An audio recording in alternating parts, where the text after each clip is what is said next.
Hello students, welcome to my YouTube channel. In this video lecture, I am going to answer questions from sample paper number 5, the fourth edition of RK Bali navigation book. So let's begin with question number 51. 0.5 nautical mile for a minute of difference in longitude is equal to what? uh, at what longitude? Okay, so the difference in longitude. So they are talking about d long. Now d log is a part of Rumline formula, right? Rumline distance equals to d log in minutes into cos latitude. So what is the Rumline distance? It is 0.5 nautical miles. D log is 1 minute into cos lat. So cos lat will be equal to zero point 0.5. So latitude will be equal to cos inverse 0.5. So latitude will be equal to cos inverse 0.5 is half. 0.5 equals to half. So you will find cos 60 to be equal to half. So latitude will be 60 degrees. 60 degree north or 60 degree south. Okay. So this is how you do it. Next. Question 52. What will happen to altimeter indication if aircraft in level flight enters a cold front? So let's take, I will take three air masses. So this is a cold air mass. Let's say this is a cold air mass. Over here, I take warm air mass.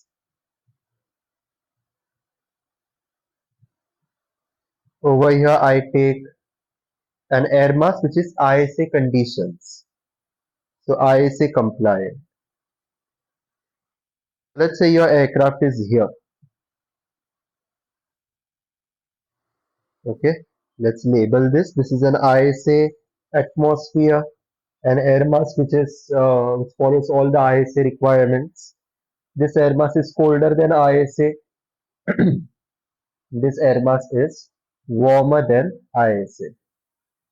So over here, this is the pressure level that I have taken, and aircraft is 5,000 feet above mean sea level. 5,000 feet above mean sea level. Now, when this aircraft flies into a cold air mass, enters a cold air mass, what will happen? This 5,000 feet is nothing but true altitude equal to indicated altitude. That means the true altitude or the actual altitude at which aircraft is flying is 5,000 feet, and the altitude indicated by altimeter is also equal to 5,000 feet. This happens only in ISA conditions. Your altimeter, a pressure instrument, is designed to function or work in ISA conditions. So in ISA conditions, there will be no difference, no error between true altitude and indicated altitude. But when your aircraft enters a cold air mass, there will be a margin or a difference or a space between your true altitude and indicated altitude. How? In cold air mass, pressure levels dip down or descend. That means this pressure level which is corresponding to 5,000 feet. Okay, when it enters cold air mass, it will go down like this. Okay, all pressure levels in colder than ISA air mass or lower pressure atmospheric air mass will descend. So aircraft wants to continue its flight at 5,000 feet. Okay, so the correct procedure is when you enter a different air mass which is colder than ISA or warmer than ISA, what we do is you reset your altimeter pressure setting. Okay, from time to time whenever conditions change. But in this example, the pilot forgets to do that, or he doesn't do it, and he continues to operate his flight at 5,000 feet. Now at ISA conditions, this is 5,000 feet. When you enter cold air mass, 5,000 feet, which is nothing but corresponding to this pressure level, will be somewhere here. So your aircraft will start descending when it enters cold air mass. The conditions will be such that you will cut your power and start descending so as to maintain 5,000 feet in your altimeter indication. And that pursuit will take you actually downwards. Okay, so So now the difference, the vertical distance between your aircraft and mean sea level is much smaller than this distance. So the vertical distance now, which is your true altitude, is let's say 4,000 feet. But the indication given by a altimeter, the indication given by a altimeter, the altitude indication will be the same, just as before 5,000 feet. That means altimeter is overreading. Instead of showing the correct value of 4,000 feet, it shows 5,000 feet. So it's overreading. It's an error. It's overreading. Okay. So this is dangerous because you are flying under an illusion that you are flying at 5,000 feet, whereas in real scenario, in reality, you're actually flying at 4,000 feet, much lower than 5,000 feet. So you're flying 1,000 feet closer to obstacles below you, right? So this is a risky situation. Now, when you continue a flight at 5,000 feet, you intend to continue a flight at 5,000 feet, you enter a different air mass, warmer than ISA air mass. What happens in warmer conditions? The same pressure level will start rising in warmer conditions. So this pressure level will go somewhere like this. So now the pressure level corresponding to 5,000 feet will be much higher than the ISA pressure level. So your aircraft, the conditions will be such that you will add power, start climbing so as to capture this 5,000 feet pressure level corresponding to 5,000 feet, so that your altimeter may continue to indicate 5,000 feet. So in this case, what will be the true altitude between your aircraft and the mean sea level? It will be much more than 5,000 feet. So I'm writing it here. True altitude is 6,000 feet. But the altitude indication will be the same. Indicated altitude will be 5,000 feet. Now this is also an error of 1,000 feet. But you are compared to a colder condition, you are safer in warmer condition because at least you are 1,000 feet above, higher than expectations or higher than your higher than your uh, indicated altitude. So there will be 1,000 feet extra margin between your aircraft and the obstacles below you. So out of all these three air masses, the colder than ISA air mass or the lower atmospheric pressure air mass is the most dangerous. So this is what happens when you fly from ISA conditions into a colder than ISA conditions into a warmer than ISA conditions. In colder than ISA, overreading happens, which is dangerous. In warmer conditions, underreading happens, which is also an error, but still it's safe, at least it's safe. Okay, with respect to the clearance between your aircraft and the ground obstacles. Now the question reads, what happens to altimeter indication if aircraft enters a cold front? So altimeter indication they are talking about, indicated altitude. So indicated altitude will be over red. So correct answer is answer alpha, over indication. Question 53. An advantage of very high frequency as compared to low frequency is that speed of waves is more. It's the range given by VHF is more, the reduction of static interference. So correct answer is option Charlie, reduction of static interference.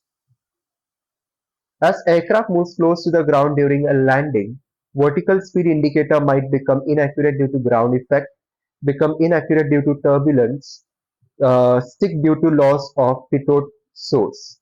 So now first things first, your vertical speed indicator does not work on the basis of pitot pressure. So option C is irrelevant. AF speed indicator is the only pressure instrument which uses pitot source for its functioning. Now what is ground effect? Now ground effect is that phenomenon wherein the induced drag of your aircraft, the wingtip vortices induced drag of your aircraft gets curtailed or gets minimized or reduced or eliminated because of aircraft coming in close contact with the ground surface, namely in two phases of flight, that is landing and takeoff. So this ground effect is equal to the wingspan of your aircraft, wingtip to wingtip. So when your aircraft is at a vertical distance or is at a height above the ground equal to that wingspan or less than that, it will get the advantages of the ground effect, meaning the wingtip vortices will reduce. If wingtip vortices reduce, induced drag will be reduced, lift will be more, right? The speed of aircraft will be more, drag will be less. So you get those advantages. So this ground effect will definitely interfere with the static pressure sensed by static ports, and as a result, it will affect your airspeed readings, your VSI, and your altimeter. So the correct answer is become inaccurate due to ground effect. Okay, next. Should the VSI indicate when aircraft is on a 3-degree glide slope and at 100 knots to airspeed? So VSI is nothing but your rate of climb or rate of descent indicator. So now you are on 3-degree glide slopes, that means you are going to descend. So rate of descent is equal to your speed multiplied by glide slope angle divided by 60. Speed is 100 knots. Convert that into feet per minute. So multiplied by 101.3 feet per minute multiplied by 3-degree angle divided by 60. So 3 2 so calculation is 3 20s are 5s are, so approximately 500 feet per minute. So VSI will indicate 500 feet per minute. Next, if if the port, that means left hand side static port on your aircraft is blocked, what will happen to VSI indications when it is side slipping at a constant rate to the left hand side in a descent? So over indicate, under indicate, be unaffected. So correct answer is option Charlie. The vertical speed indicator will not get affected when you are side slipping, right? Altimeter will definitely get affected. Now in a large aircraft, even though your left static port is blocked, you will have a right static port. You will have alternate static ports. You will have multiple static ports that will compensate for this blockage. So actually the VSI indications will not get affected. Question 59. What does the blue line on a twin engine aircraft, piston aircraft ASI indicate? What will it indicate? VXSE, VYSE, VNE. So correct answer is VYSE. Best rate of climb with single engine. Okay, one engine has failed. It's a multi-engine aircraft. One engine has failed. The other is working. So this speed VYSE indicated by a blue line indicates best rate of climb speed with one engine working perfectly. Okay. So here. So you have this green arc, right? You have this white arc, yellow arc, red arc. So red arc over here stands for VNE, never exceed speed. And the blue line here stands for VY, which is best rate of climb speed at single engine, with single engine. Okay. What are indicated by lower and upper ends of the white arc? So the lower end of the white arc indicates the lower end of the white arc indicates VSO, stall speed of your aircraft in landing configuration. The upper end or the uh, uh, lower end and the higher end of the white arc will indicate VFE, the maximum speed at which you can extend your flaps without damaging them, without structural damage. So that is VFE, flap extension speed. Okay, so lower end VSO, upper end VFE. Okay, so select that option. So this brings the curtains down on this particular video lecture. I hope you have understood all the 10 questions I have solved in this video lecture, the explanations I gave, and you have got a better conceptual understanding of as to how to answer such questions. I hope you have learned something new today, something that you didn't know before, and that's the main goal of this video lecture. If you have liked this video lecture, hit the like button, subscribe if you haven't yet, and share this video lecture with your friends who will definitely find this useful. Thank you for your time. In my next video lecture, I will solve the next questions. So I hope to see you there.